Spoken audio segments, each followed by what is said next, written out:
শেখ হাসিনা নিজেকে ফেরাউনের চেয়ে বড় ভাবা শুরু করেছিল। একটা না একটা সময় পর বাংলাদেশের ইতিহাসে সবচেয়ে লজ্জাজনক পতন হয়েছে তা।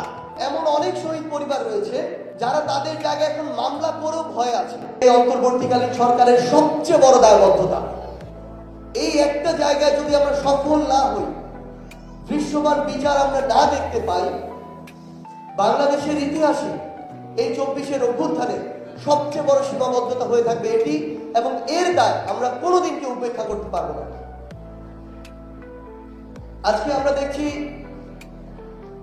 এই পুলিশ প্রত্যক্ষ বা পরোক্ষভাবে এই হত্যাযজ্ঞের সাথে জড়িত ছিল। তাদেরকে অনেককে জড়িত করা হয়েছে, অনেকে ইচ্ছাকৃতভাবে অতি উৎসাহী হয়ে কাজগুলো করেছে, কিন্তু তাদের শাস্তি আজকে বদলির মধ্যে সীমাবদ্ধ। তাহলে আমি তো আসলে একটা অন্যায় বিচার না করে সেই অন্যায়টাকে আরো প্রশ্রয় দিচ্ছি। আজকে দেখা যাচ্ছে কোন একটি শহীদ পরিবার যদি কোনো মামলা করে, শেষে অজ্ঞাতনামা এই শব্দটি দিয়ে এবং এই শব্দটিকে রাজনৈতিকভাবে কুক্ষিগত করে অসংখ্য মানুষকে হয়রানি করা হচ্ছে যাদের সাথে এই হত্যার কোনো সম্পৃক্ততা নেই।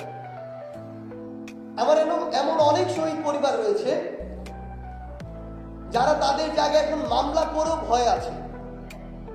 তাদেরকে ছাত্রলীগ, আওয়ামী লীগ, যুবলীগের অনেক ক্যাডাররা পলিটিক্যালি নেগোসিয়েশন করে তাদের চোখের সামনে দিয়ে হেঁটে বেড়ায়।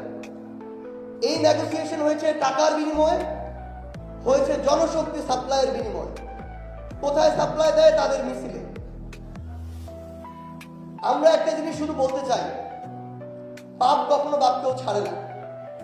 শেখ হাসিনা নিজেকে ফেরাউনের চেয়ে বড় ভাবা শুরু করেছিল। একটা না একটা সময় পর বাংলাদেশের ইতিহাসে সবচেয়ে লজ্জাজনক পতন হয়েছে তা। তো এই জায়গা থেকেও যদি আমরা আমাদের এই শিক্ষাটুকু না নেই, আমরা যদি অন্তত এই বিষয়ে নেগোসিয়েশনে যাই, ছাড় দেই, সেটা আমাদের অন্তর্বর্তীকালীন সরকারের কেউ হোক, আমরা কেউ হই, ফ্যাসিস্ট বিরোধী অন্য রাজনৈতিক দলের যে কেউ হোক, যদি আমরা এটা করি, অবশ্যই আজকে হোক, 5 বছর পরে হোক, 10 বছর পরে হোক, এই পাপের শাস্তি আমাদের ভোগ করতেই হবে। আপনাদের প্রতি এত লজ্জা, এত ঘৃণা, এগুলো নিয়ে যখন ওই পোশাক পরে সামনে আসতো আপনাদের অনেকে বিব্রত হয়, তখন আপনাদেরই অনেকে এই অপকর্মগুলোর সাথে আবারও দিনে দিনে জড়িয়ে যাচ্ছে। আমরা আমাদের শহীদ পরিবারের মা, বাবা, ভাই বোনদের শুধু একটি কথা বলতে চাই। এই জুলাই শহীদ স্মৃতি ফাউন্ডেশন অল্প কয়েকদিন আগে ছোট্ট 2টা রুম নিয়ে তার কার্যক্রম শুরু করেছে। যেমন ভাবে দেশ ভেঙে করতে একটু সময় লাগে, এই ফাউন্ডেশনও যতটুকু সক্ষমতা প্রয়োজন প্রতিনিয়ত তার সক্ষমতা বাড়ছে, কিন্তু আমাদের সীমাবদ্ধতা আছে।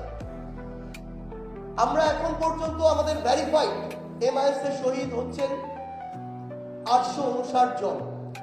সেই লিস্ট দ্রুত গ্যাজেট আকারে প্রকাশ করা হবে। যারা বাদ পড়েছেন তারা সেগুলোতে আবার এনলিস্টেড হতে পারবে। এই 859 জনের মধ্যে আজকে ধরে 660টি পরিবারের কাছে আমরা পৌঁছেছি।